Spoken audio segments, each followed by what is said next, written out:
Ah, the Quebec Charter of Values. It's hard to imagine a proposal that could so effectively assault the proverbial ruche with the proverbial baton de hockey. The operating principle is this. Within all facets of the Quebec Public Service, the best means of tolerating religious symbols is to tolerate none at all. Welcome to work, but please check your kimar, kirpan, kippa, crucifix, turban, and Jesus is my homeboy t-shirt at the door. In a moment, we'll hear from Quebecer and opposition MP Marc Garneau. We'll discuss ways that diverse religious communities could be affected. Then we'll find out what you think. If it got to the point where I had to choose between my individual rights as a Sikh versus my staying in Quebec, there's no question I would leave. Into a highly secular debate, we're injecting a faith-charged question. Do humans need to express their faith through symbols? And if so, should it be considered a right? This is Context, a look at life beyond the headlines.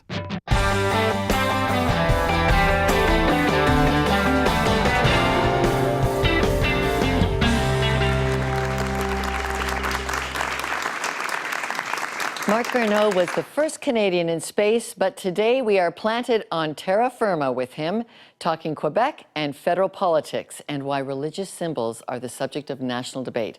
Marc Garneau is the Member of Parliament for Westmont Ville-Marie. Marc, welcome to Context. Nice to be with you, Lorna.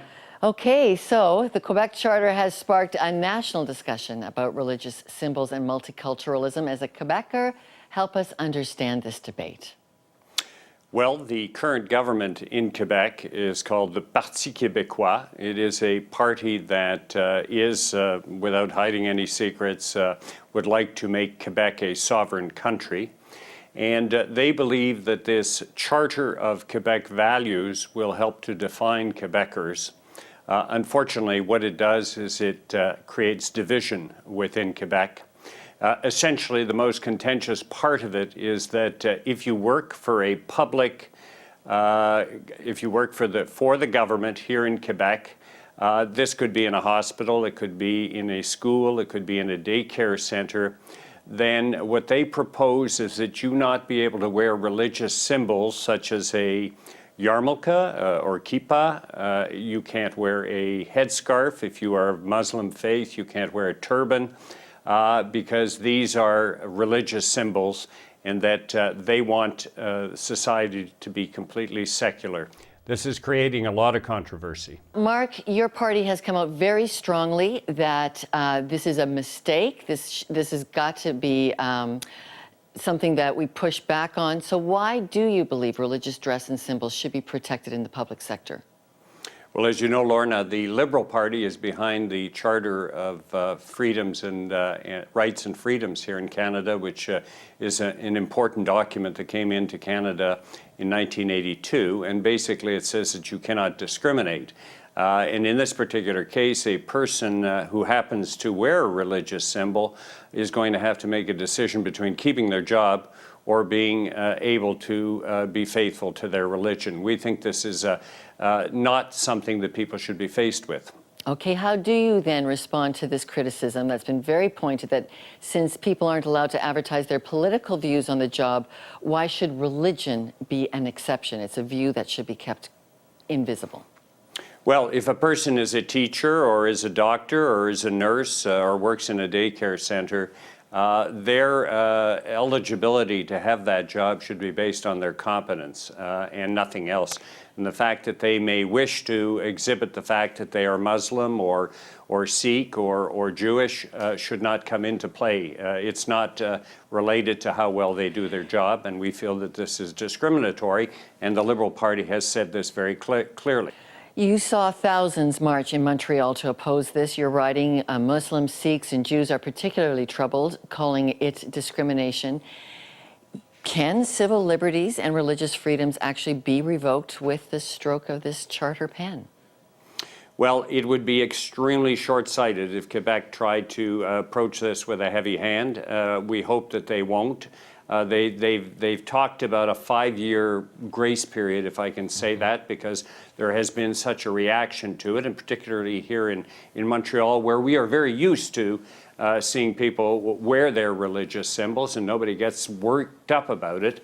if the government does it, it will have not only an effect of branding Quebec as a place that wants to isolate itself, people will be thinking twice about coming because they'll be concerned about not being able to express themselves freely. Okay, so on context, we always look for the 10,000-foot view of an issue. You're the guy experienced with a 1,000,000-foot view of this planet. How would you view this issue going forward? Somehow we all live on this planet. It's our only home. We have to learn to live together. We have to learn to live in harmony with each other. We know that there are conflicts around this planet, but this planet is our only home, and we have to take care of it, and we have to learn to get along. That's the kind of perspective that I had the privilege of having when I was in space, and certainly I like to bring that into my everyday life down here on Earth. Never thought you'd be having this debate about the divisive nature over symbols then that could be used to divide. No, I didn't. Wow, Marc Garneau, thank you very much for joining us. My pleasure. All right, the debate over the so-called Quebec Charter of Values almost always surrounds legal rights. Suppose we broaden that question to embrace a new category, spiritual rights. Our question to you is this: should it be a right to express one's faith by wearing symbols?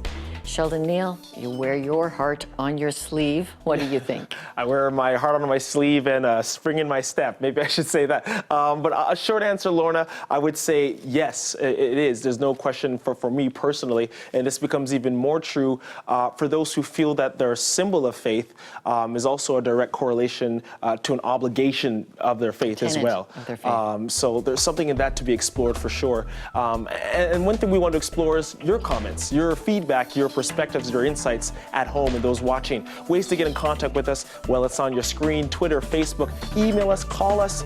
I love to say this: your conversation, your insights is going to help to bring this even more forward. Look forward to reading it.